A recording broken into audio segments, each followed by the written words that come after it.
RMC dans vos régions, c'est toute la semaine à l'approche des élections régionales et départementales de dimanche. On vous emmène sur les routes de la campagne et ce matin, direction Provence-Alpes-Côte d'Azur avec un enjeu notamment pour ces élections, ce sont les transports. Reportage signé Pierrick Bonneau.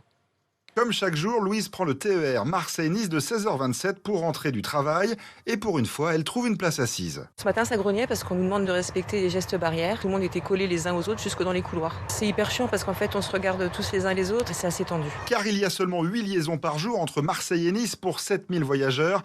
Pas assez de moyens engagés selon Jean-Michel Pascal de la Fédération des usagers des transports de PACA. Il y a 8 trains par jour quand il en faudrait 40. Voilà, nous n'avons pas le sentiment que tout est fait pour améliorer la condition des usagers que nous sommes. Selon le candidat de la gauche et les écologistes Jean-Laurent Felizia, la droite a tout simplement fait les mauvais choix à la tête de la région. On dépense 179 millions d'euros pour le tour routier. On ne peut pas faire les aménagements sur le rail.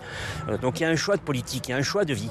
Nous, on va essayer de redéployer ces budgets depuis le tour routier au train pour enfin aller vers plus de commodité dans les mobilités douces. L'équipe sortante a pourtant investi près de 700 millions d'euros dans le ferroviaire. Le républicain Renaud Muselier compte maintenant sur la mise en concurrence expérimentée dans la région pour améliorer le service. Il y a un appel à manifestation d'intérêt et à projet, l'ouverture à la concurrence. C'est très bien qu'il y ait une amélioration quand ils se comparent. Donc moi, je veux le meilleur service pour nos concitoyens. Thierry Mariani, candidat du Rassemblement national, promet lui d'augmenter la cadence dès son arrivée à la tête de la région. Si nous sommes élus le 3 juillet, il n'y aura pas plus de trains le 4 juillet. Je ne vais pas vous raconter de salade.